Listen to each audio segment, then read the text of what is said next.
ഞാനിന്നിവിടെ തയ്യാറാക്കുന്നത് മാമ്പഴ പുളിശ്ശേരിയാണ്. അതിന് വേണ്ടിയിട്ട് 4 മാങ്ങ തൊലി കളഞ്ഞെടുത്തിട്ടുണ്ട്. അത് അടുപ്പത്ത് വെച്ചിട്ടുണ്ട് വേകാനായിട്ട്. അത് കഴിഞ്ഞ് ഒരു ജാറിലേക്ക് കുറച്ച് തേങ്ങ, മഞ്ഞൾപ്പൊടി, മുളക് പൊടി, പിന്നെ ആവശ്യത്തിന് തൈരും ചേർത്ത് നന്നായിട്ട് അരച്ചെടുക്കണം. അതിന് വേണ്ടി തൈരൊക്കെ ഒഴിച്ചെടുത്തിട്ട് അരച്ച് വെക്കണം.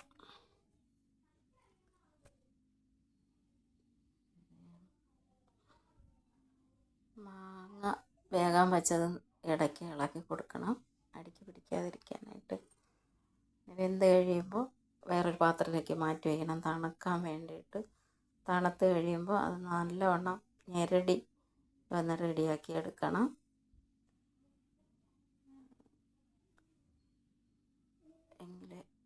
എന്നിട്ട് വേറൊരു പാത്രം അടുപ്പത്ത് വെച്ച് സ്റ്റൗ കത്തിച്ച് അതിലേക്ക് ഇത് ഒഴിച്ചു കൊടുക്കണം.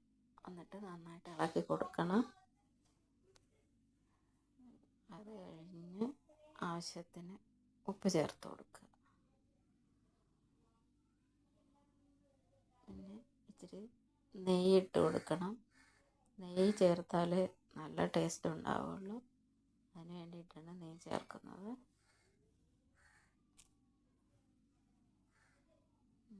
ഇടയ്ക്കിടയ്ക്ക് ഇളക്കി കൊടുക്കണം. പിന്നെ ശർക്കര പാനി ഒഴിച്ച് കൊടുക്കണം, മധുരത്തിന് വേണ്ടിയിട്ടാണ്. കുറച്ച് ശർക്കര പാനി ചേർത്തെങ്കിൽ അതിന് നല്ലൊരു ടേസ്റ്റ് വരുള്ളൂ. പിന്നെ അരച്ച അരപ്പ് അതിലേക്ക് ചേർത്ത് കൊടുക്കണം.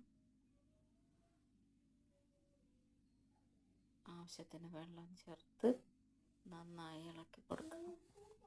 അടിക്ക് പിടിക്കാതിരിക്കാൻ ഇടയ്ക്കിടയ്ക്ക് ഇളക്കി കൊടുക്കണം. അത് നന്നായിട്ട് വെന്ത് കുറുകി വരണം.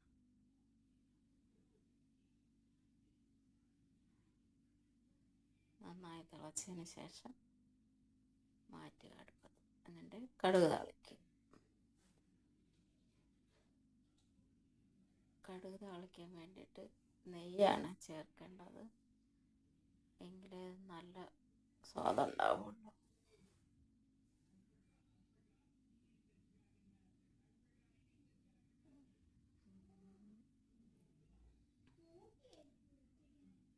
നെയ്യൊക്കെ ഉരുകി വന്നിട്ടുണ്ട്. അതിലേക്ക് കടുക് ഇട്ട് കൊടുക്കണം.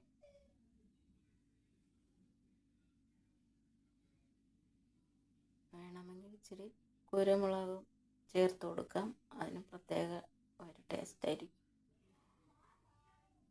പിന്നെ കുറച്ച് ഉലുവായും ചേർക്കണം.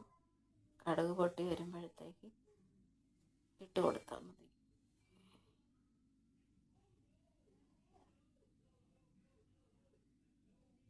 കടുകെല്ലാം നന്നായി പൊട്ടിയിട്ടുണ്ട്. ഉലുവ ഇട്ട് കൊടുക്കുക.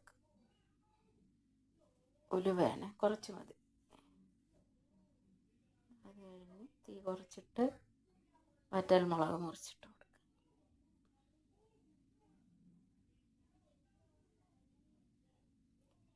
പിന്നെ കറിവേപ്പിലയും കൂടെ ചേർക്കുക.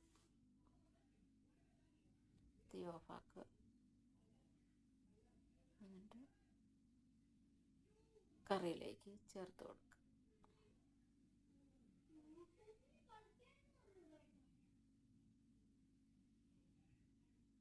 എന്നിട്ട് നന്നായിട്ട് യോജിപ്പിക്കുക.